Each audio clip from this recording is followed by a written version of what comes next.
Assalamualaikum warahmatullahi wabarakatuh. A'udzu billahi minasyaitonir rajim. Bismillahirrahmanirrahim. Innal hamdalillah nasta'inuhu wa nastaghfiruhu wa nu'minu bihi wa natawakkalu alayh. Wa na'udzu billahi min shururi anfusina wa min sayyiati a'malina. May yahdihillahu fala mudilla lahu wa may yudlilhu fala hadiya lahu. أشهد أن لا إله إلا الله وحده لا شريك له وأشهد أن محمدا عبده ورسوله اللهم صل على سيدنا محمد وعلى آله وصحبه أجمعين بارك وسلم أما بعد بسم الله الرحمن الرحيم والعصر إن الإنسان لفي خسر إلا الذين آمنوا وعملوا الصالحات وتواصوا بالحق وتواصوا بالصبر صدق الله العظيم وقال رسول الله صلى الله عليه وسلم Man salaka tariqan yaltamisu fihi ilman sahalallahu lahu bihi tariqan ilal jannah atau kama qala sallallahu alaihi wasallam. Alhamdulillah, syukur kita kepada Allah Subhanahu wa taala kerana masih lagi diberi kesempatan untuk kita meluangkan masa kita untuk kita mengikuti pengajian hadis secara online di page Tirmizi Center ni, insya-Allah, yang mana insya-Allah saya akan menyambung semulalah pengajian kitab hadis Mishkatul Masabih. Waalaikumsalam warahmatullahi. Pengajian kitab Mishkatul Masabih ni sebenarnya sudah pun pernah dibuatlah dan terhenti lebih kurang setahun rasanya. Lebih setahun terhenti kerana mungkin sebab almarhum kita Syekh atau Ustaz Azlan yang merupakan pengasas bagi Tirmizi Center ni telah kembali kepada Allah Subhanahu Wa Taala. So di situ antara sebab pengajian kita tertangguh lah. Dan kini rakan beliau itu Ustaz ataupun Dr. Syed Syarizan mengambil alih lah untuk menghidupkan semula pengajian-pengajian di Tirmizi Center ni. Dan Alhamdulillah saya dihubungi semula, dipanggil semula untuk menyambung semula pengajian kitab Mishkatul Masabih ni. Dan ada rakaman tu dalam page, saya tengok dalam page tu ada rakaman, tak silap saya 6 siri. Ada 6 siri dan kita pun belum pergi jauh lagi. Baru pada hadis yang pertama, kedua begitulah. Dan insya-Allah kita akan sambung semula pengajian ini. Dan sebelum itu saya ingin ucapkan terima kasihlah kepada Ustaz Dr. Syed Syarizan dan juga semua admin-admin Tirmizi Center kerana sudi menjemput saya lah untuk menyambung semula pengajian ni. Walaupun sebenarnya agak berat ni, pengajian kitab hadis ni berat, bukan mudah. Dan insya-Allah lah, mudah-mudahan Allah bagi taufik. Dan sebelum kita mulakan, sama-sama kita buka dengan bacaan Ummul Kitab Al-Fatihah. A'udzubillahi minasyaitonir rajim. Bismillahirrahmanirrahim. Alhamdulillahirabbil alamin arrahmanirrahim maliki yaumiddin. Iyyaka na'budu wa iyyaka nasta'in.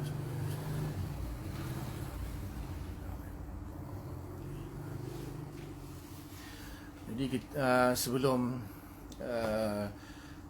kita baca hadis atau mensyarahkan hadis, kita ulang semulalah beberapa perkara yang berkaitan dengan kitab ni, sebab dah setahun lebih tertinggal kan.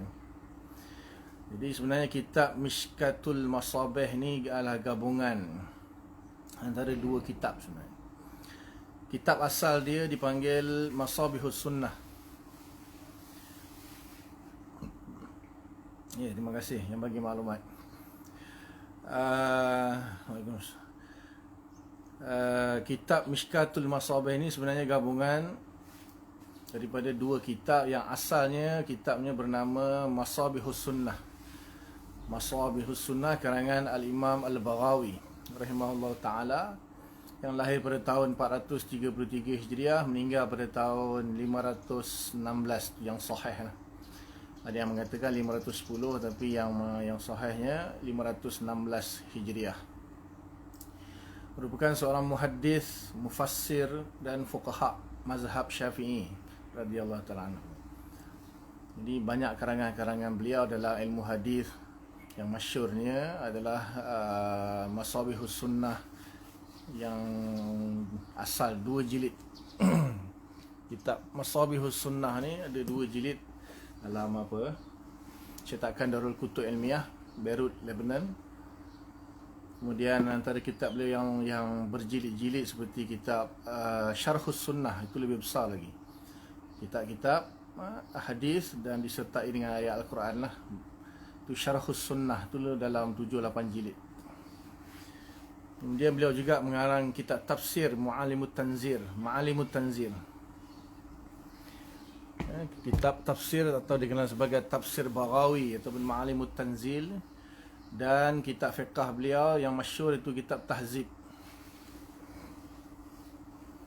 Kitab Tahzib dalam fiqh Syafi'i. Dan beliau merupakan ashabul wujuh lah. Imam Baghawi ini merupakan ashabul wujuh, iaitu salah seorang mujtahid mazhab Syafi'i yang pendapat beliau terkadang disebut oleh Imam Nawawi lah. Imam Nawawi dalam kitab beliau Raudhah Majmu' dan sebagainya menyebut nama Imam Baghawi kerana beliau merupakan salah seorang ashabul wujuh bagi mazhab Syafi'i. Kemudian kitab-kitab yang mensyarahkan kitab Masabih ni pun banyak juga. Yang saya ada hanya 2 saja. Yang pertama Tuhfatul Abrar, karangan Imam Baidawi. Imam Baidawi ini seorang mufassir, mutakallimin, manatiqah, dan juga beliau mensyarahkan kitab Masabih ni 3 jilid Tuhfatul Abrar. Kemudian seorang lagi iaitu Al-Mafatih, syarah Masabih Imam Az-Zaidani. Zaidani lebih kurang dalam 6 jilid lah kitab dia. Dan selebihnya tu banyak lagi lah, boleh baca dalam mukaddimah kitab Masabih ni. Dia terangkan kitab-kitab syarah yang mensyarahkan kitab Masabih. Cuma Al-Imam Baghawi dalam kitab Masabih ni dia menggunakan pendekatan dia yang tersendiri lah. Iaitu beliau hanya mendatangkan hadis tanpa membawa sanad-sanad hadis ataupun sekurang-kurangnya sahabat ataupun nukilan nama sahabat yang meriwayatkan hadis lah di sini. Beliau hanya mendatangkan hadis, kemudian beliau membahagikan kepada 2 bab. Satu bab yang dinamakan As-Sihah.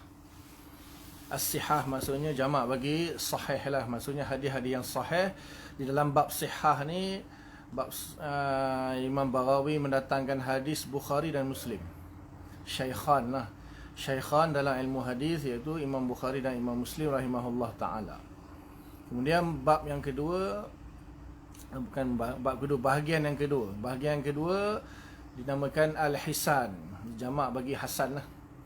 Al-Hisan jamak bagi Hasan, iaitu hadis-hadis yang diriwayatkan oleh A'immatul Arba'ah daripada muhaddisin, iaitu Imam Tirmizi, Imam Abu Daud, kemudian Imam Nasa'i dan Ibnu Majah, ditambah lagi dengan 3 lagi imam yang lain.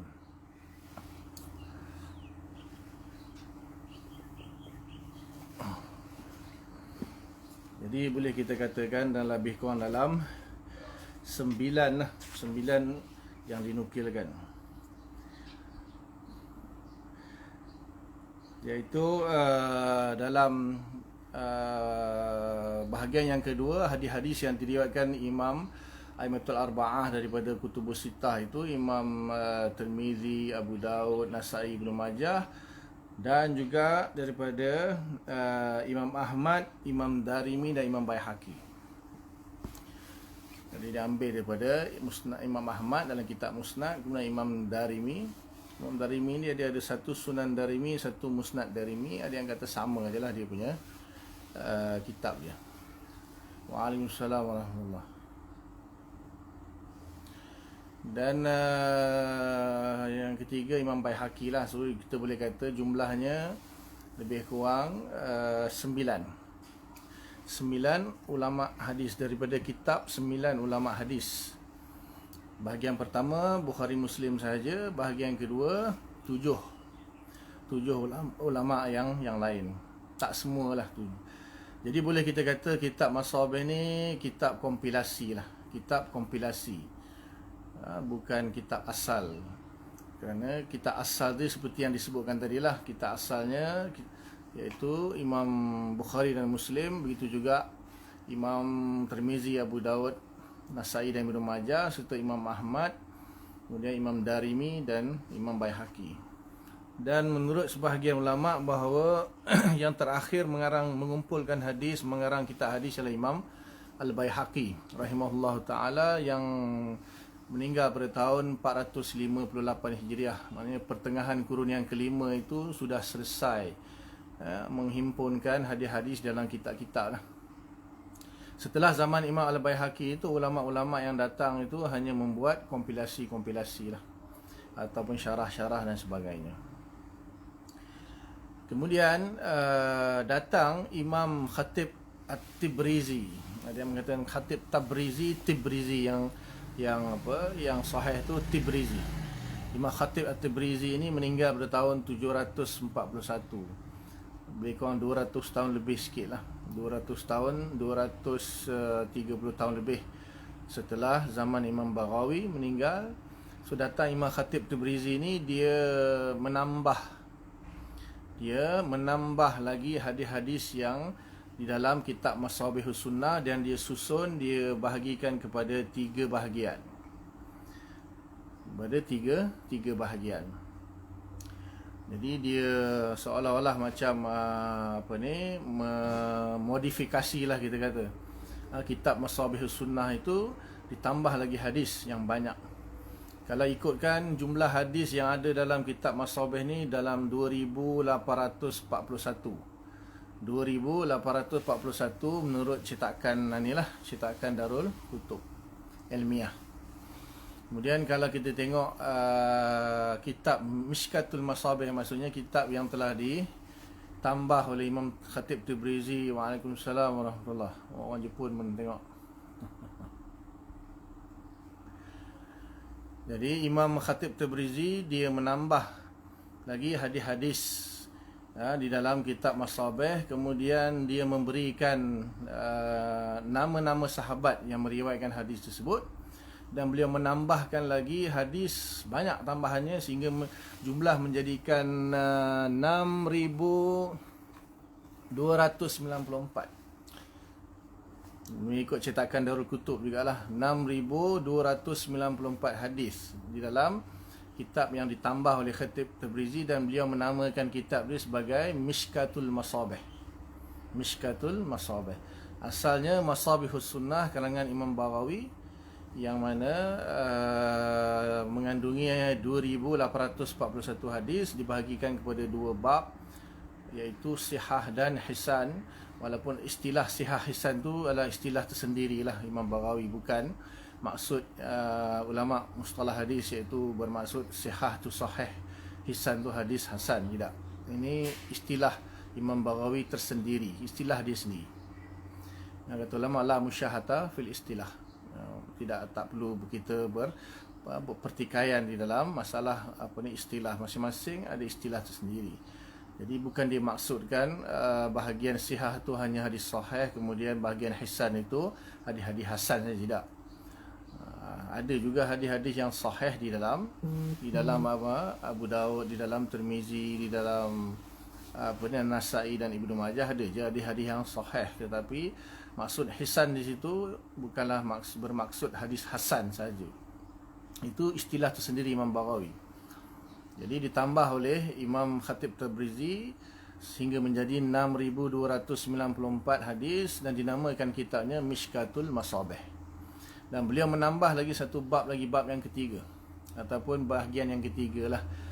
Maksud saya bukan bab hadis tu. Kalau bab-bab tu memang ada susunan lah, ada susunan.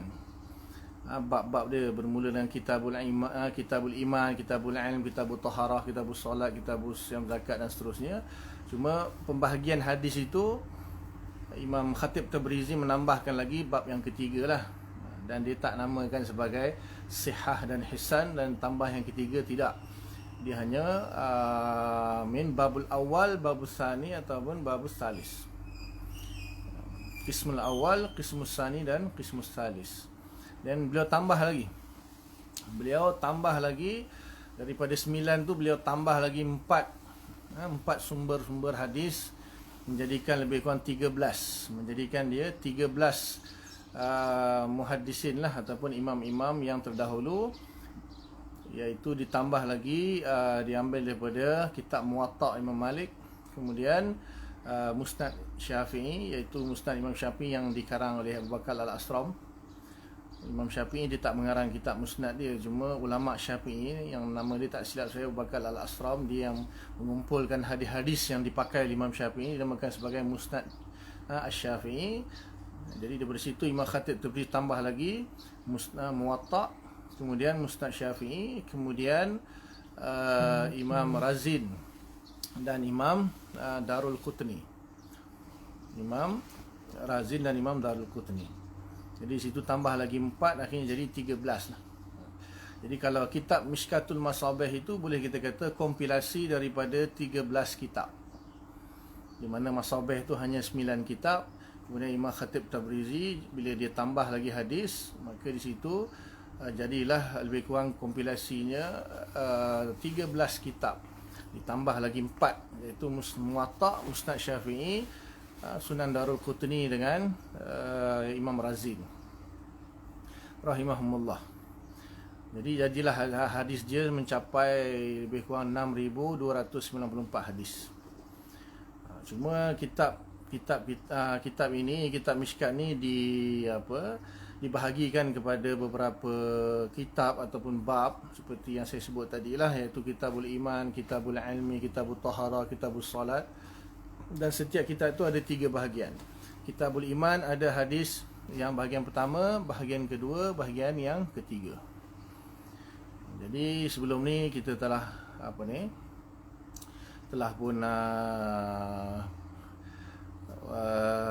membahas ataupun membuat pengajian kitab ni baru sampai hadis yang kedua lah. InsyaAllah lepas ni kita sambung hadis yang seterusnya di yang ketiga. Dan sebelum tu kitab-kitab yang mensyarahkan kitab Mishkatul Masabih ni pun banyak sebenarnya, berbelah-belah kitab, berpuluh kitab. Cuma saya ada 3 je. Kalau Masabih lain. Kalau Masabih tu memang khusus dia mensyarahkan kitab Masabih yang asal. Ini yang mensyarahkan kitab Mishkat. Ya, setelah diterbitkan kitab Mishkatul Masabih oleh Imam Tabrizi ini, maka ulama-ulama yang mengarang kitab dia, yang mensyarahkan kitab Mishkat ni ramailah. Yang saya ada yang masyhur-masyhur je. Yang pertama Syarah Tibi. Syarah Imam Tibi rahimahullah ta'ala. Imam Tibi pun seorang muhaddis yang bermazhab Syafi'i juga. Imam Tibi ni besar kitab dia, lebih kurang dalam 12 jilid dia punya syarah dia. Meninggal pada tahun 743 Hijriah. Imam Tibi seorang muhaddis dan juga seorang yang bermazhab Syafi'i lah. Kemudian yang seterusnya kitab Fathul Ilah. Fathul Ilah karangan Ibnu Hajar Al-Haytami, bukan Ibnu Hajar Asqalani, Ibnu Hajar Haytami, ulama Syafi'iyah juga. Kenal lah orang mazhab Syafi'i ni, kenal lah Ibnu Hajar Haytami ni. Dia muhakkik ataupun mujtahid tarjih dalam mazhab Syafi'i untuk peringkat yang kedua lah setelah zaman Imam Nawawi. Ibnu Hajar Al-Haytami. Ibnu Hajar Haytami ni dia faqih dan juga yang alim dalam berbagai bidang. Jadi Ibnu Hajar ni meninggal pada tahun 974. Jadi penghujung kurun yang ke-10 lah. Kitab dia yang terkenal tu kitab Tuhfatul Muhtaj, Syarah Minhajut Talibin dalam mazhab Syafi'i, itu menjadi rujukan utama lah oleh mutaakhirin. Begitu juga kitab-kitab banyak selain daripada Tuhfah, juga kitab Ubab, Syarah I'ab, kemudian kitab Irsyad, syarah bagi Irsyad Ibnu Muqri, dan kitab-kitab Az-Zawajir, kitab macam-macam lagi lah Imam Ibn Hajar, fatwa hadisiyah dia, fatwa kubra dia dan sebagainya. Itu cuma masalahnya Fathul Ilah ni, kitab ni rare, kitab ni jarang. Sebab apa? Ibn Hajar tak sempat habis mengarang kitab, mensyarahkan kitab Mishkat ni. Yang dicetak oleh Darul Kutub itu hanya bahagian ibadah sahaja yang betul-betul disyarah oleh Ibn Hajar, dan bahagian-bahagian lain tu diambil daripada pendapat beliau dalam kitab-kitab dia lah. Diambil pendapat beliau daripada kitab-kitab dia, daripada semua kitab dia. So dimasukkan di bawah hadis yang berkaitan dengan masalah tersebut. Maknanya bukan beliau sendiri yang mensyarah lah. Maksudnya yang beliau syarah tu dalam bab ibadah, lebih kurang bab ibadah saja. Sebab dia ada lopong-lopong banyak. Jadi dicetak juga oleh Darul Kutub sebagai syarah kepada kitab Mishkat Masabih. Dan satu lagi yang terkenal tu iaitu Mirqatul Mafatih karangan Mulla Al-Qari. Itu Mirqatul Mafatih karangan Mulla Al-Qari yang bermazhab Hanafi lah. Dalam fiqh dia bermazhab Hanafi. Itu juga masyhur juga syarah kepada Mishkat Masabih, dan yang lain-lain lagi lah. Yang saya ada 3 sahajalah. Dan juga sebenarnya oleh kerana hadis-hadis ini diambil daripada kitab-kitab asal seperti Bukhari, Muslim, Tirmizi, Abu Daud, Nasa'i, Ibnu Majah. Itu juga kitab Muwatta, Musnad Syafi'i, Musnad Ahmad. Kemudian Imam Darul Qutni, Imam Baihaqi, kemudian juga Imam Darimi dan Imam Razin. Jadi mungkinlah saya akan mengambil syarah bagi hadis-hadis tersebut, sama ada daripada kitab syarah Mishkat sendiri, Fathul Ilah kalangan Ibn Hajar Haytami ataupun Imam Tibi, atau saya ambil daripada direct daripada syarah kitab-kitab tersebutlah.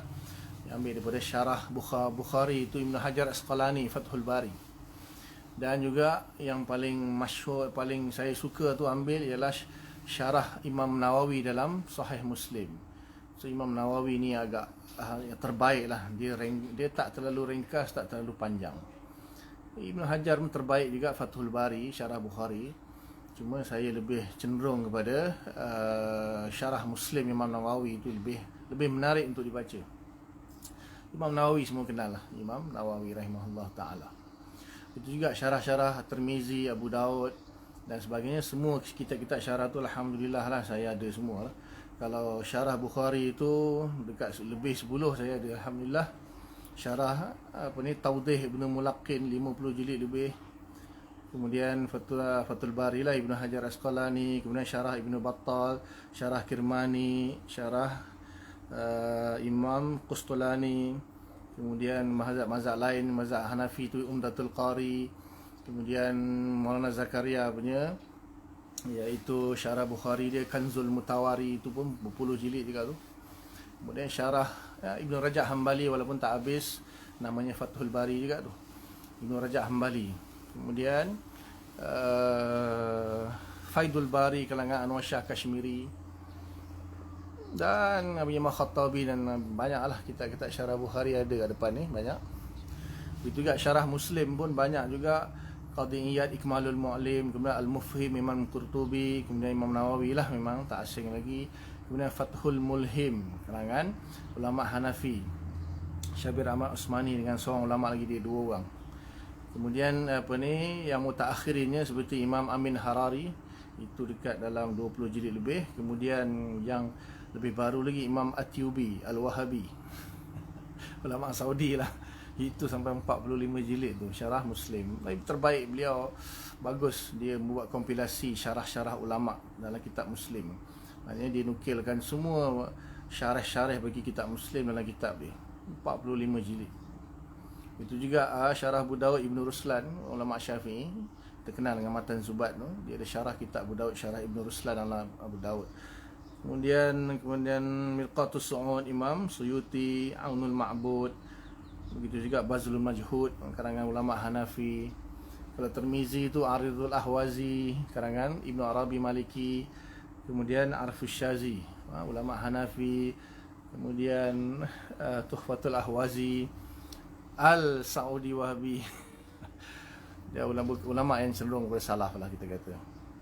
Begitu juga Baharul Mazi terkenal juga ada ya Syekh Marbawi mengarang Baharul Mazi dalam bahasa Melayu, Syarah Tirmizi. Dan syarah-syarah Nasa'i juga seperti syarah Imam At-Tiyubi ni, masya-Allah sebenarnya dia hampir semua kitab disyarah. Kitab-kitab dia buat kompilasi.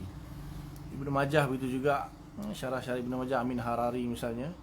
Kemudian Muwatta pun masyhur kan, syarah Imam Al-Baji. Kemudian Imam Ibn Abdul Bar ada 2 syarah tu, Istizkar dengan Tamhid.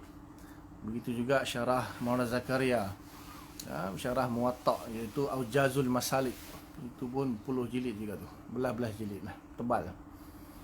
Dan syarah-syarah yang lain lah. Jadi sebenarnya lengkap lah, syarah-syarah hadis lengkap. Jadi boleh saja diambil syarahan hadis itu daripada kitab asalnya, ataupun ulama yang telah pun mengumpulkan syarah-syarah dalam kitab syarah kitab Mishkat Masabih tu. Panjang kalau nak ceritalah tentang ilmu hadis ni. Kemudian satu perkara yang penting ni, adakah hadis di dalam kitab Mishkat ni semuanya sahih atau macam mana? Jadi ada hadis-hadis yang sahih dan yang paling banyak lah. Kemudian ada juga hadis yang dhaif, dan bahkan ada 18 hadis di dalam kitab Mishkat ni yang ditohmah sebagai hadis palsu oleh Imam Al-Qazwini lah. Imam Al-Imam Al-Qasim Al-Qazwini, dalam ulama kurun yang keberapa saya tak ingat, dia mengatakan bahawa ada 18 hadis di dalam kitab Mishkat Masabih ni yang palsu. Maka Ibnu Hajar Asqalani rahimahullah ta'ala menjawab ataupun memberi komentar terhadap dakwaan tersebut, dan disyarahkanlah satu persatu hadis tersebut, adakah betul-betul maudhu' ataupun tidak. Jadi sebahagian besarnya bukan maudhu'. Mungkin ada satu dua kot. Dan Imam Ibn Hajar, semua kenal lah Ibn Hajar Asqalani, Amirul Mukminin fil Hadis. Jadi memang beliau ulama yang sangat alim dalam ilmu hadis lah. Dan beliau juga membuat satu kitab takhrij hadis bagi kitab Mishkat Masabih tu, iaitu namanya Hidayatul Ruwat. Jadi ditakhrijkan rijal-rijal hadis dan juga hadis-hadis di dalam kitab Mishkat ni. So dari situlah beliau menjawab tomahan yang dilontarkan kepada 18 hadis tersebut yang dikatakan palsu dalam kitab Mishkat Masabih, dan dicetak ni dalam cetakan Darul Kutub ni, kitab Mishkat Masabih ni bahagian akhir itu dia didatangkan satu bab yang khusus, Ajubatul Hafiz Ibn Hajar Asqalani fi Ahadis Masabih. Maksudnya jawapan Ibn Hajar itu terhadap lontaran hadis, terhadap hadis-hadis yang ada dalam kitab ni yang dikatakan palsu tu. So ada 18 hadis, satu persatu dijawab oleh Imam Ibn Hajar Asqalani. Nanti tak apalah, sampai pada hadis tu nanti kita bahas insya-Allah. Jadi itu lebih kurang pengenalan ataupun revise mulalah tentang kitab Mishkatul Masabih. Dan kitab Mishkatul Masabih ni di madrasah kami ni, di sini kami jadikannya sebagai sulam ataupun tangga lah untuk kita mempelajari pengajian Dauratul Hadis. Di madrasah kami ni kami ada pengajian yang namanya Dauratul Hadis mengikut sistem Dars Nizami. Sistem Dars Nizami ataupun lebih dikenali sebagai Maslak Diobandi lah. Maslak Diobandi dalam ilmu hadis, iaitu pada tahun akhir pengajian, sama ada tahun ke-7 atau ke-8 ataupun 7 dan 8, ada yang buat setahun, ada yang buat 2 tahun, dipanggil pengajian Dauratul Hadis. Maknanya setelah kita mengaji semua ilmu-ilmu yang penting, akidah, fiqh, ilmu alat, nahwu, saraf, sirah, usul fiqh, usul hadis dan sebagainya, pada tahun akhir kita akan belajar pengajian Dauratul Hadis. Dan kalau di madrasah kami ini, kami pengajian Dauratul Hadis tu kami mengaji 7 kitab yang utama lah. Kutubus Sittah 6 kitab campur satu kitab lagi iaitu Muwatta' Imam Malik, iaitu kitab Bukhari, Muslim, Tirmizi, Abu Dawud, Nasa'i, Ibnu Majah, dan tambah kitab Muwatta' Imam Malik. Ada juga kitab-kitab yang kecil yang kita tambah seperti hadis musalsal, hadis yang masyhur di lisan-lisan awam, dipelajari juga, tapi yang utamanya ialah 7 kitab ini. Dan secara riwayah itu dikhatam. Tiap-tiap tahun kami khatam pada tahun yang ke-8, lebih kurang dalam hampir 40 hadis, 40,000 hadis. Hampir 40,000 hadis. Jadi 7 kitab tu hampir 40,000 hadis, 38,000 lebih lah, lebih kurang. Jadi dikhatam secara riwayah setiap tahun, dan dirayahnya, syarahnya itu dipilih lah. Kita akan memilih bab-bab yang tertentu untuk disyarahkan, kerana mustahil lah kalau nak disyarahkan semua hadis itu dalam masa setahun tu mustahil. Jadi dipilih bab-bab yang tertentu dalam kitab-kitab yang tertentu. Misalnya di dalam Muslim disyarahkan Kitabut Taharah, Kitabus Salat. Dalam Bukhari disyarahkan Kitabul Buyu'. Dalam Abu Dawud disyarahkan bab ini. Dalam Ibnu Majah disyarahkan kitab ini, bab itu. Dibahagi-bahagikan lah. Sebab dalam semua tu kadang-kadang hadis yang sama lah. Ada hadis yang sama di dalam ke-6 ataupun ke-7 kitab. Lepas tu so kita bahagi-bahagikan bab untuk mensyarahkan hadis tersebut. Dan saya di sini saya mengajar Bukhari, Muslim, Tirmizi, Abu Dawud semua. Ibnu Majah pun mengajar. Nasa'i je belum saya mengajari. Yang lain semua saya dah ajar. Yang paling lama saya mengajar tu Muslim lah. Kitab Muslim dalam 5 tahun saya pegang kitab Muslim. Dan Bukhari dalam 2 tahun. Kerana itu pun kerana tak cukup tenaga pengajar, terpaksa menggantikan lah kita mengajar. Begitu juga Tirmizi, Abu Dawud. Jadi antara yang saya mengajar lah di madrasah ni. Dan juga sebenarnya saya lebih kepada akidah. Mengajar akidah. Fiqh pun saya mengajar, Minhajul Talibin. Akidah banyaklah, Tuhfatul Murid, Tuhfatul Murid, Ithaful Murid, Kifayatul Awam, macam-macam. Begitu juga usul fiqh, usul hadis, alhamdulillah lah. Ada diberi kesempatan oleh Allah Ta'ala untuk menyampaikan ilmu. Jadi insyaAllah kita sambung pengajian kita insyaAllah. Mula lambat sikit tadi tu pasal ada masalah teknikal sikit. Jadi insyaAllah kita sambung. Kalau tak silap saya, hadis yang terakhir tahun lepas tu hadis yang kedua kan. So hari ni kita sambung hadis yang ketiga.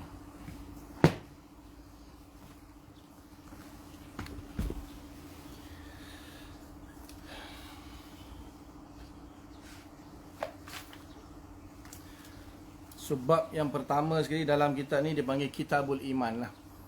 Kitabul Iman, hadis-hadis yang berkaitan dengan masalah keimanan. So hadis yang seterusnya, Bismillahirrahmanirrahim, wa bi sanadil muttasil. Min syaikhina, min syaikhila ila Imamul Khatib Tabrizi wa Imamul Baghawi wa ila a'immatul hadis wa bihi. Di sini dia tak sebut apa di sanad. Tuan-tuan kalau nak sanad saya boleh lah. Kita habis khatam 6,000 hadis ni, saya boleh bagi sanad insya-Allah. Semua sanad ada. Saya ada sanad Bukhari, Muslim, Tirmizi, Abu Dawud, Ibnu Majah, Nasa'i, Muwatta', Mishkat. Ada sanad semua. Alhamdulillah. Di sini imam-imam seperti yang saya sebutkan tadi, Imam Khatib Tabrizi tidak mendatangkan sanadnya, cuma dia beritahu nama sahabat yang meriwayatkan, kemudian imam hadis yang meriwayatkan lah. So dipanggil hadis mu'allaq. Dipanggil hadis mu'allaq yang dibuang sanadnya daripada awal hingga akhir. Kalau nak tahu sanadnya maka boleh rujuk kepada kitab asal lah. Dan kitab asal di situ ada sanad. Jadi di dalam bab yang pertama, dalam faslul awal ni, Kitabul Iman, 3 fasal lah. Faslul awal ini hadis yang diriwayatkan oleh Imam Bukhari, Muslim. Nanti dalam faslul sani imam-imam yang lain lah. Wabihi ani Ibnu Umar radhiyallahu taala anhuma qala qala Rasulullah sallallahu alaihi wasallam bunyal Islamu ala khamsin. Dibina Islam itu atas 5 perkara. Syahadati an la ilaha illallah persaksian bahawa sesungguhnya tidak ada Tuhan yang layak disembah melainkan Allah, wa anna Muhammadar Rasulullah, dan persaksian bahawa sesungguhnya Muhammad itu adalah utusan Allah, Rasul Allah, wa iqamis salat, dan mendirikan salat, wa ita'iz zakah, dan menunaikan zakat, wa hajjil baiti, dan mengerjakan haji di Baitullah Kaabah, wa shaumi Ramadan, dan puasa Ramadan. Muttafaqun alaih. Muttafaqun alaih itu maksudnya hadzal hadis muttafaqun alaihi al-Imam al-Bukhari wal Muslim. Itu lafaz yang masyhur lah. Muttafaqun alaih maksudnya yang disepakati ke atas kesahihan hadis tersebut. Jadi tak dia terus maknanya dia banyak dipotong lah, dia tulis muttafaqun alaihi itu maknanya hadzal hadis muttafaqun alaihi al-Imam al-Bukhari wal Muslim. Itu maksud muttafaqun alaihi. Memang dalam bab yang pertama, fasal yang pertama ni, hadis-hadis yang datangkan semuanya hadis Bukhari Muslim. Jadi tak perlu sanad lah. Kalau nak sanad boleh rujuk kepada kitab Bukhari dan kitab Muslim, dan semuanya sahih. Walaupun dalam ada beberapa hadis dalam Sahih Bukhari dan juga Sahih Muslim, tak silap saya dalam 210 hadis kot, 80 di Bukhari, 130 di Muslim, yang dikritik oleh sebagian ulama sebagai tidak sahih. Antaranya Imam Darul Qutni. Imam Darul Qutni ulama yang hebat yang datang setelah zaman Imam Bukhari lah, meninggal pada awal kurun yang keempat, 300 lebih. Jadi dia mengkritik lebih kurang dalam 210 hadis Bukhari Muslim yang katanya tak sahih.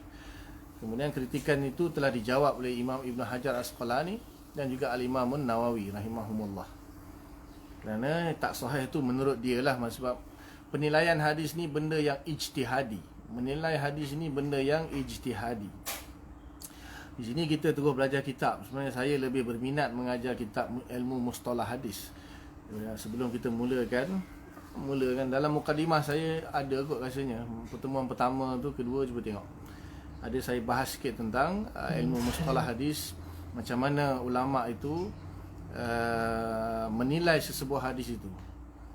Jadi di sini apa yang telah dibuat oleh para ulama-ulama, terutama Imam Bukhari Muslim, mereka menilai para perawi yang terdapat dalam rantaian sanad hadis tersebut, dan menurut ijtihad mereka, perawi itu memenuhi syarat untuk menjadikan status hadis itu sahih, maka dihukumi sahih, dan boleh kita kata disepakati oleh ulama bahawa apa yang dihukumi sahih Imam Bukhari dan Muslim di dalam kitab Jami'us Sahih mereka itu adalah sahih. Walaupun Imam Bukhari pun ada kitab-kitab yang lain, bukan semua Bukhari itu sahih. Sebab Imam Bukhari sendiri mengatakan bahawa aku menghafal 100,000 hadis sahih dan 200,000 hadis yang tidak sahih. Dan yang aku masukkan dalam kitab Jami'us Sahih itu adalah yang sahih sahaja, tak banyak pun. Kalau yang 7,254-53 tak silap saya, yang berulang-ulang, dan yang tak berulang lebih kurang 4,000 hadis dalam Jami'us Sahih. Begitu juga Imam Muslim lebih kurang. Jadi maknanya ada lagi hadis-hadis yang diriwayatkan dalam kitab-kitab yang lain yang tidak sahih, seperti dalam Adabul Mufrad. Kitab Imam Bukhari Adabul Mufrad ada juga hadis yang tidak sahih, yang dhaif. Tapi yang dalam Jami'us Sahih itu memang sahih lah, disepakati oleh ulama. Walaupun Imam Darul Qutni dan beberapa ulama lain yang mengkritik ada sebahagian itu tidak sahih, tetapi dijawab oleh Imam Ibn Hajar Asqalani dan juga Imam Muslim di dalam kitab syarah mereka lah terhadap kritikan Imam Darul Qutni tersebut. Imam Darul Qutni pun bukan ulama biasa lah. Dia seorang ulama yang hebat, al-huzzaq fi zamanihi, yang paling hafal hadis, paling faham hadis zaman dia. Dan dia ada kitab dia Sunan Darul Qutni, dan dia ada kitab yang paling masyhur Al-Ilalul Waridah fil Ahadis An-Nabawiyah. Dia seorang ulama yang pakar dalam ilmu hadis, Imam Darul Qutni. Jadi dia ada kritikan dia itu ada wajah.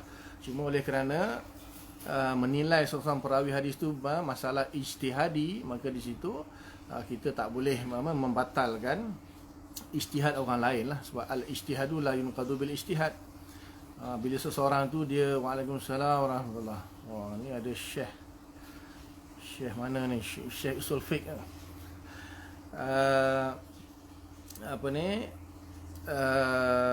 Apabila seseorang ulama tu berijtihad terhadap seseorang perawi itu dari segi dobitnya, hafalannya, dari segi siqahnya, adalahnya, dan dari segi muttasilnya sanad itu dikaji-kaji dengan ijtihad dia, akhir dia menilai sahihlah hadis itu berdasarkan sanad dan matan dia. Maka walaupun ada ulama lain yang mengkritik, yang tak setuju, itu pendapat dia lah. Itu pendapat dia. Jadi majoriti ulama, bahkan ijma' kot, mengatakan bahawa hadis yang di dalam Bukhari dan Muslim itu adalah sahih. Jadi tak perlu dibahas sanad dia lah sebenarnya. Maksudnya kalau kita dengar itu hadis riwayat Imam Bukhari dalam kitab Jami' Sahih atau hadis riwayat Imam Muslim dalam kitab Sahih Muslim, maka tak perlu dibahas lagi sanad dia lah. Sebab kritikan yang dilakukan oleh sebahagian ulama seperti Imam Daruqutni terhadap beberapa hadis itu pun sudah dijawab oleh para ulama hadis. Kecuali kalau kitab-kitab hadis yang lain lah, seperti dalam kitab Tirmizi, Abu Daud, Nasai, Ibnu Majah, di situ bercampur. Ada hadis-hadis yang dhaif, bahkan yang ditohmah sebagai maudhu' pun ada, terutamanya kitab Ibnu Majah. Kitab Ibnu Majah tu ada banyak hadis, hampir 99 hadis dikatakan palsu. Tapi biasalah, tak semua tohmahan itu betul. Sebab apa? Ulama ni sebenarnya menurut ulama juga ada 3 kategori.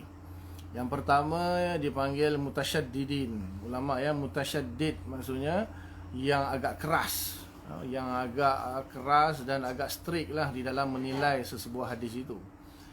Itu maknanya bagi dia kalau ada sedikit kesilapan, mungkin dia akan terus mengatakan hadis itu dhaif ataupun palsu. Kemudian yang kedua, ulama yang mutasahil. Mutasahil ni yang bermudah-mudah, yang ambil mudah, yang jenis tak terlalu longgar lah kita kata. Ulama yang agak longgar penilaian dia, mutasahil. Kemudian yang ketiga ni mu'tadil. Ulama yang mutawassit ataupun mu'tadil lah, ini yang bagus lah. Iaitu dia tidak terlalu ekstrim dan tidak terlalu tasahul. Siapakah mereka ni pun ikhilaf juga. Ulama mana yang dikatakan tasyaddud itu, syadid, yang mana yang dikatakan tasahul, yang mana yang dikatakan mu'tadil, itu pun khilaf. Sebab yang menilai pun orang juga, ulama juga, sesama manusia. Ada yang setuju, ada yang tak setuju. Cuma yang masyhur-masyhur tu adalah yang masyhur-masyhur. Kemudian ada dua pula, mutaqaddimin dan mutaakhirin. Jadi yang mutasyaddid di kalangan mutaqaddimin, katanya Imam Ibnu Abi Hatim Ar-Razi itu mutasyaddid, Imam Nasai mutasyaddid. Dan yang dituduh, dianggap sebagai mutasahil tu seperti Imam Tirmizi pun kena juga mutasahil. Kemudian Imam Al-Baihaqi, Imam Hakim itu dianggap sebagai mutasahil, walaupun ulama tak setuju. Maknanya apa yang dianggap itu menurut pendapat yang menilai itulah. Sedangkan sebagai ulama tak setuju pun. Imam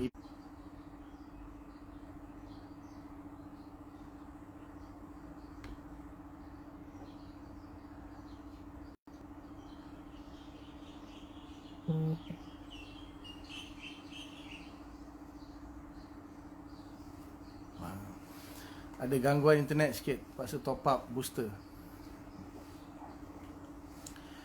Jadi ulama-ulama yang dianggap mutasahil, dianggap mutasyaddid, dan yang mu'tadilnya seperti Imam Bukhari, Imam Ahmad bin Hanbal, Imam Muslim tu mu'tadil lah. Kemudian yang mutaakhirin tu seperti yang mutasahil atau mutasyaddid, Imam Ibnu Jauzi. Kemudian yang mu'tadil tu Imam Iraqi, Ibnu Hajar Asqalani, itu antara muhaddis yang mu'tadil lah. Ada yang tasahul juga, wallahu ta'ala, kata Imam Suyuti tasahul dan sebagainya, wallahu a'lam. Itu khilaf dari kalangan ulama. Okey. Bila kita melihat hadis yang saya baca tadi, dia kata bunyal Islamu ala khamsin. Islam itu terbina atas 5 perkara. Jadi yang pertama, kalau nak bahas apa itu Islam. Apa itu Islam? Jadi Islam tu daripada perkataan aslama yuslimu islaman. Jadi maksudnya bermaksud menyerahkan. Penyerahan lah. Islam tu penyerahan. Secara bahasanya Islam itu penyerahan. Kalau daripada sulasi dia salima, yaslamu itu maksudnya selamat. Tapi di sini aslama yuslimu, menyerahkan. Maksudnya Islam tu penyerahan secara bahasa lah. Jadi apa yang diserahkan di sini? Jadi secara makna istilahnya bagi Islam itu ialah menyerahkan diri kita ataupun tunduk dan patuh, iz'an ataupun inqad, secara batini dan juga secara zahiri, walaupun lebih kepada zahir lah, sebab menurut ulama Islam itu lebih kepada tunduk zahir, inqaduz zahir, maksudnya tunduk secara zahir, walaupun dia perlu kepada tunduk kepada hati juga. Nanti ada pembahasan panjang sebenarnya tentang antara Islam dan iman. Adakah Islam dan iman itu semakna atau tidak, atau berbeza, atau macam mana? Itu pembahasan panjang sebenarnya. Kalau tak silap saya dalam pertemuan yang lepas, tahun lepas, siri awal-awal tu, dalam hadis yang pertama itu saya dah bahas dah.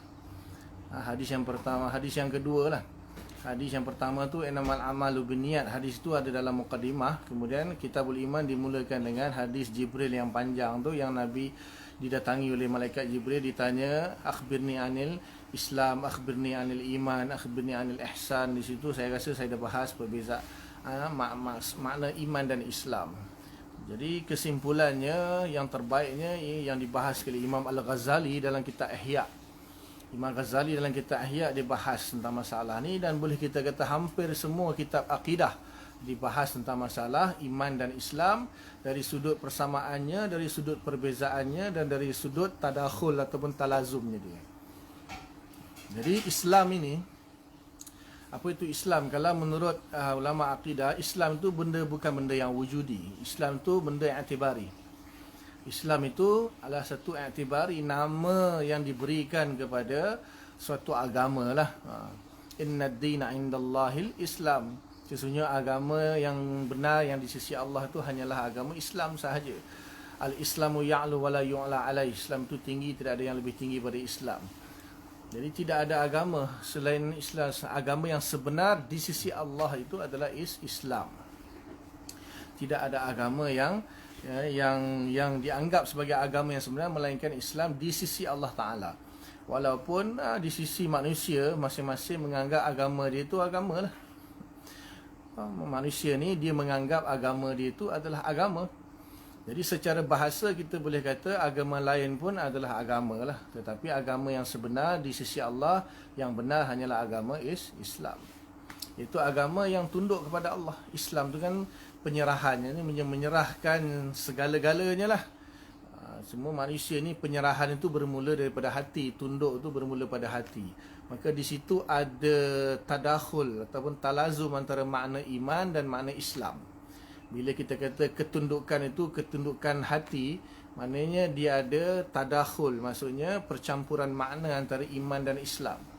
Sebab Islam, iman itu tasdik bil qalbi. Tasdik bil qalbi, membenarkan di dalam hati, yang ada unsur inqad ataupun tunduk. Jadi ketundukan hati itu tadakhul antara iman dan Islam. Dan perkara hati ni kan tak nampak. Maka sebab itulah bila kita tengok rukun Islam itu, dia lebih kepada zahir. Yang pertama syahadah. Syahadah itu pengucapan dengan lisan.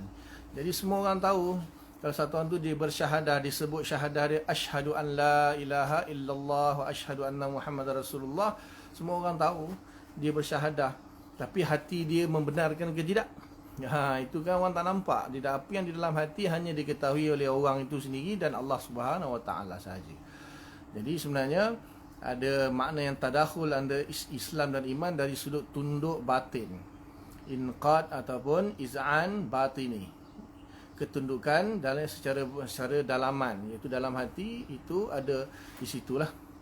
Itu di situ anda di makna muradif antara iman dan Islam di situ. Walaupun dari sudut yang lain dia berbezalah.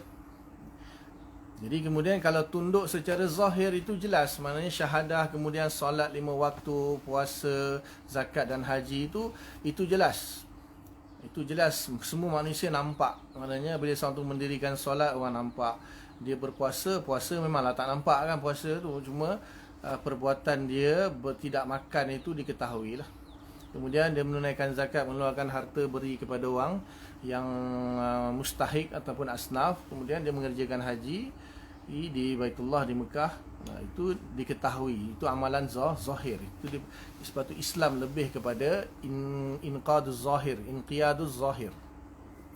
Walaupun ada juga unsur-unsur inqiyatul batin.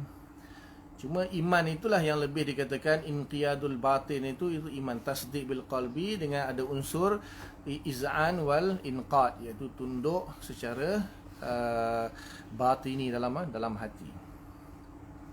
Jadi di situ kita ada nampak sikit lah, saya tak mau bahas panjang lagi sebenarnya. Dia ada sudut, ada wajah yang mana iman dan Islam itu sama, ada wajah yang iman dan Islam itu berbeza, dan ada wajah antara iman dan Islam itu tadakhul ataupun talazum. Saling tadakhul ataupun talazum, saling melazimi antara satu sama lain, saling masuk antara satu sama lain.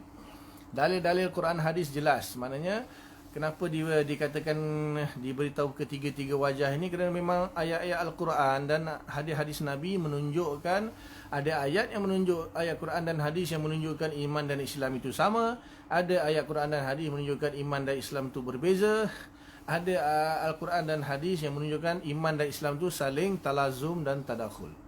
So ulama semua menilai, mensyarahkan, menghuraikan menurut dalil. So dilihat kepada mahal ataupun tempat iman itu, kerana iman dan Islam itu bukan benda yang wujudi, dia bukan zat, dia bukan ain, dia bukan zat. Iman dan Islam itu dia sifat ataupun i'tibar lah, kita kata. Iman dan Islam itu dia i'tibar. Cuma adakah dia benda yang wujudi, sifat yang wujudi, iaitu khilaf di kalangan ulama. Khilaf di kalangan ulama, iman dan Islam itu adakah maqulat kaif, atau dia hadisun nafs, ataupun dia adalah arat, ataupun dia i'tibari. Itu khilaf di kalangan ulama. Panjang pembahasan ni sebenarnya. Tapi dia bukan benda wujudi lah. Kalau dia benda yang wujudi, semua orang nampak. Cuma Allah dia kata ada benda yang wujudinya tak semestinya nampak. Sepertinya roh itu wujud, tapi kita tak nampak. Bukannya dia tak wujud, bukan dia tak boleh nampak. Kita belum boleh menampak roh. Begitu ya Allah, kita tak nampak. Malaikat kita tak nampak. Jin kita tak nampak. Jadi bermaksud ada yang mengatakan iman dan Islam tu benda yang wujudi, yang wujud yang qaim pada mahal dia, iaitu roh. Macam-macam lah, ini dalam bab akidah lah. Jadi tapi kalau kita tengok dari segi satu sudut yang lain, iman dan Islam tu i'tibari, benda yang i'tibari. Jadi Islam itu bermakna suatu i'tibar bagi sebuah cara hidup. Cara hidup. Dalam akidah dibahaslah ad-din itu, agama itulah wad'un ilahiyun, iaitu satu perletakan yang dibuat oleh Tuhan ataupun Allah Subhanahu Wa Taala lah, yang mana yang dilalui oleh zawil uqul, yang berjalan ke atasnya orang-orang yang berakal untuk mencapai kebahagiaan yang sebenarnya. Itu namanya agama Islam. Kemudian di sini kalau satu lagi tengok susunan dia di sini, mula-mula syahadah, lepas tu solat, lepas tu zakat, kemudian haji, lepas tu baru puasa. Jadi kalaulah orang yang biasa mengaji hadis, dia akan tengok dalam kitab Bukhari, kitab Muslim, semua kitab. Hadis ini boleh dikatakan hampir semua kitab ada. Sebab hadis ni hadis yang boleh dikatakan mutawatir, makna dia mutawatir. Jadi boleh ada pada hampir semua kitab-kitab hadis. Ni asas, hadis-hadis yang asas. Sebab tu dimulakan dengan hadis-hadis ini. Cuma susunan dia itu terbalik-terbalik. Ada yang meletakkan puasa nombor 3, zakat nombor 4, haji nombor 5. Nah, di sini kan muttafaqun alaih Bukhari Muslim. Jadi ada iskal di sini, adakah di dalam sahih Muslim tu meletakkan puasa pada akhirnya, tu ada iskal yang panjang lah. Maknanya ulama mengkaji semula kan, bila dikatakan muttafaqun alaih ni maknanya sepakat antara Bukhari dan Muslim. Sepakat secara maknawi ke atau sepakat secara lafzi? Maksudnya lafaz sebegini tu memang ada dalam Muslim sebiji, ada dalam Bukhari sebiji. Tanpa ada perubahan sedikit pun lafaz dia, susunan dia, ataupun berdasarkan makna dia memang sepakat. Itu ada dibahas oleh syarih-syarih bagi hadis ni lah. Maknanya fihi nazar. Di sini ada penelitian apa maksud muttafaqun alaih ni, lafzi dia ke atau makna dia. Maka dilihat perlu dikaji semula dalam kitab Bukhari dan Muslim. Dan kitab Imam Muslim misalnya, kitab Imam Muslim ni, dalam Imam Muslim ni bukan satu hadis je tentang rukun Islam ni. Tentang rukun Islam ni banyak hadis, berbelah-belah hadis tentang rukun Islam ni. Dan dalam antara sesama hadis itu pun terbalik-terbalik. Bahkan ada yang tak menyebut sebahagian rukun, bahkan ada yang menambah lagi rukun-rukun yang lain. Menambah lagi rukun yang lain yang tak ada dalam 5 yang masyhur ni. So jangan terkejutlah. Maknanya ada hadis tentang rukun Islam tetapi tak menyebut haji. Hadis tentang rukun Islam sebut benda lain selain daripada haji. Selain daripada yang 5 yang masyhur ni, dia ada sebut benda lain. Jihad misalnya, ada sebut jihad, ada sebut pembahagian harta ghanimah. Jadi jangan terkejutlah kalau buka kitab-kitab. Cuma ulama' memilih mengambil bahawa rukun Islam kita ada 5. Yang pertama syahadah, yang kedua solat, yang ketiga puasa, yang keempat zakat, dan yang kelima haji, itu berdasarkan masyhur dan kebanyakan hadis begitu. Tanpa menafikan ada hadis-hadis yang sahih juga, Bukhari dan Muslim, yang mana tidak menyebut salah satu rukun yang masyhur itu seperti haji, ataupun menyebut perkara-perkara yang lain seperti jihad, ghanimah dan sebagainya. Bahkan susunan-susunan yang terbalik-terbalik. Ini saja susunan dah terbalik dah. Puasa nombor 5 kan. Jadi benda tu bukan satu masalah lah. Benda tu bukan perkara yang perlu dipertikaikan, sebenarnya tak perlu. Jadi ulama sudah pun mengkaji seluruh hadis, semua hadis-hadis dalam semua kitab-kitab hadis, yang sahih baik, yang hasan baik. Dilihat, akhirnya ulama memilih yang masyhurnya rukun Islam itu 5, dan susunan dia yang pertama syahadah, yang kedua solat, yang ketiga puasa, yang keempat zakat, yang kelima haji. Itu yang masyhur. Ya, tanpa menafikan susunan yang lain. Ini muttafaqun alaih, Bukhari Muslim terbalik ni. Bahkan dalam yang lain ada tak disebut pun. Faham Kemudian apa dah? Saya dibagi masa sejam. Sikit lagi insya-Allah boleh.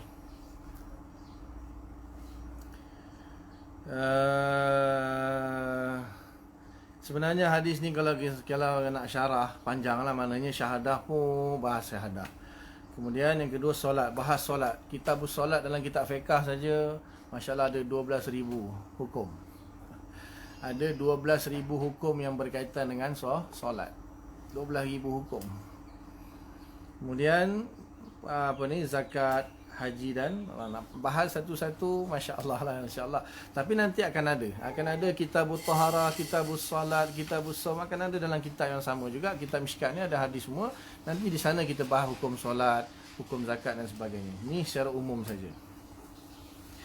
Cuma di sini kalau syahadah lah, tentang syahadah ni saya nak bahas sikit apa itu syahadah. Syahadah itu adalah al-iqrar wal-i'tiraf bil lisan. Syahadah itu al-iqrar wal-i'tiraf bil lisan, ma yutabiqu fil qalbi, apa yang mutabik dengan dalam hati. Jadi dia punya dia punya kedudukan syahadah itu, kalau mengikut tertib ikhbari lah, kita kata tertib ta'akul atau tertib tazkiri itu, syahadah itu kita ambil daripada syahadah, kita turun ke bawah. Syahadah itu adalah al-iqrar wal-i'tiraf bil lisan. Bil lisan. So apa yang diikrarkan, apa yang dia iktiraf itu, di sini dia sebutlah Allah dengan Rasul, iaitu tidak ada Tuhan selain Allah dan Nabi Muhammad itu utusan Allah. Jadi ikrar dan iktiraf itu mesti mutabik dengan apa yang ada di dalam hati. Maksudnya yang di dalam hati itu adalah perkara yang diimani. Jadi iaitu mu'man bihi ataupun yang musaddaq bih. Maksudnya apa yang telah kita tasdikkan di dalam hati itu. Jadi apabila kita sudah tasdikkan di dalam hati, Dan oleh kerana perkara hati ini tidak diketahui oleh orang lain, hanya kita dan Allah saja yang mengetahui, maka perlu syahadah. Syahadah ni seolah-olah nak mengikrar dan mengiktirafkan apa yang ada dalam hati kita. Apa yang kita imankan, apa yang kita percaya dalam hati, kita lahirkannya, tunjukkannya dengan syahadah. Sebab apa? Kalaulah orang munafik kan, kita tahu orang munafik ni dia syahadah juga, dia sembahyang puasa malah, tetapi syahadah dia tidak mutabik, tidak bersesuaian dengan apa yang dalam hati dia. Hati dia tak beriman. Dia tak membenarkan pun Allah Ta'ala sebagai Tuhan yang satu. Dia tak membenarkan pun. Dia pura-pura saja orang munafik, tapi dia syahadah lisan. Maka itu bukan syahadah nama dia. Itu namanya nifaq ataupun pembohongan lah. Jadi sebenarnya syahadah itu lahir daripada apa yang dibenarkan di dalam hati. Jadi maknanya sebelum syahadah itu sepatutnya tasdik bil qalbi. Okay, benda yang kita tasdik itu dalam hati kita, apa dia yang kita tasdikkan? Jadi sebelum tasdik ada satu perkara lain lagi, iaitu dipanggil ma'rifat. Dipanggil ma'rifat. Sebab tak mungkin orang itu membenarkan sesuatu yang dia tak tahu. Dia mentasdikkan, membenarkan dalam hati benda yang dia tak tahu. Mustahil. Mestilah ada benda yang dia tasdikkan itu. Jadi musaddaq itu, benda yang dia tasdikkan itu mestilah sesuatu. Itu dipanggil ma'rifat. Ma'rifat. Apa itu ma'rifat? Ma'rifat itu ialah al-i'tiqadul jazmi ataupun idrakul jazmi al-mutabiq lil waqi' an dalil. Sesuatu idrak yang jazam, yang mutabik dengan waqi', maknanya bersesuaian dengan realiti, an dalil, dan dikuatkan dengan dalil. Itu namanya ma'rifat. Jadi dan apa yang dimakrifatkan itu ialah berkaitan dengan Allah dan Rasul, berkaitan dengan Allah dan Rasul. Jadi apabila seorang tu dia mengenal Allah Subhanahu Wa Taala dengan dalil, mengenal Rasul dengan dalil, maka barulah dikatakan dia ada makrifat, baru dia mentasdikkan makrifat tersebut. Dan apabila dia tasdikkan makrifat tersebut, barulah dia syahadah, mengikrar dan mengiktiraf apa yang dia tasdik dalam hati, iaitu makrifat yang sudah dia pelajari. Maka makrifat itu hanya akan diperolehi dengan nazar. Makrifat itu diperolehi dengan nazar, proses dia lah. Proses dia itu dengan nazar, berfikir lah. Nazar ada panjang bahasanya nazar. Okay, kita ambil nazar lughawi saja, iaitu maknanya sesuatu dia berfikir terhadap sesuatu perkara, dia bermula dengan tasawur, kemudian dia tasdik, kemudian terhasillah makrifat, kemudian dia beriman, kemudian dia syahadah. Lepas tu baru dia semayang, puasa, zakat, haji dan sebagainya. Itu kedudukan syahadah. Tapi bukan bermakna tunggu semua tu selesai. Kalau macam tu semua selesai dulu baru syahadah lah. Tidak. Sepatutnya tertib ta'akul dia. Sebab mustahil orang itu dia syahadah tapi kosong hati dia, tak ada apa. Ataupun dia tasdik, tak tahu apa benda yang kau tasdik, tak tahu. Mustahil. Kalau dia tak makrifat, dia tak boleh. Nanti dia akan ada nanti, maknanya kalau orang tu hanya tasdik, mungkin tasdik dia berunsurkan taklid, bukan berunsurkan makrifat. Itu beza antara taklid dengan makrifat, itu dalam akidah dibahas lah. So di sini kepentingan memahami makna syahadah itu. Sebelum kita solat, puasa, zakat, haji, kita kena syahadah dulu. Apa maksud syahadah? Kita iktiraf, kita ikrar dan iktiraf apa yang kita tasdikkan, kita imankan dalam hati. Apa benda yang kita imankan dalam hati itu makrifat. Makrifat tu terhasil daripada mana? Daripada nazar, daripada belajar, daripada memikirkan. Apa yang kita berikan iaitu tentang Allah, kewujudan Allah, kekuasaan Allah, semua sifat-sifat Allah yang wajib kita ketahui, kita makrifat, kita kena belajar. Begitu juga tentang segala sifat yang wajib bagi Rasulullah, sebab tu dia Allah dan Rasul. Syahadah Allah Rasul itu mewakili seluruh apa yang kita imankan. Dan Imam Sanusi rahimahullah ta'ala dalam kitab Ummul Barahin tu, di penghujung akhir dia tu, dia bahaskan, dia huraikan apa makna kalimah la ilaha illallah Muhammad Rasulullah. Di bawah kalimah la ilaha illallah dan Muhammad Rasulullah itu terkandung segala akidah yang berkaitan dengan Allah dan Rasul. Barulah kita tasdikkan dan kita syahadahkan. Faham Itu lebih kurang lah untuk hadis yang pertama. Hadis yang di kitab saya tulis hadis yang keempat lah. Hadis yang keempat. Nanti kita sambung lagi insyaAllah pada Sabtu minggu yang ketiga. Sabtu minggu yang pertama insyaAllah. Dia setiap Sabtu pertama dan Sabtu yang ketiga. Yang ni Sabtu yang ketiga. Dan insyaAllah lagi 2 minggu kot kita jumpa lagi, insyaAllah kita sambung seterusnya.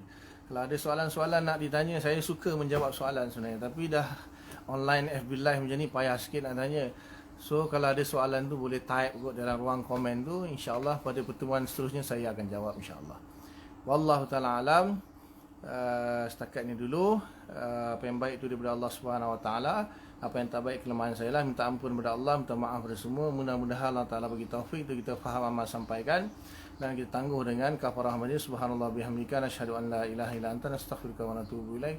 Subhana rabbika rabbil izzati amma yasifun, wa salamun alal mursalin, walhamdulillahi rabbil alamin. Assalamualaikum warahmatullahi wabarakatuh.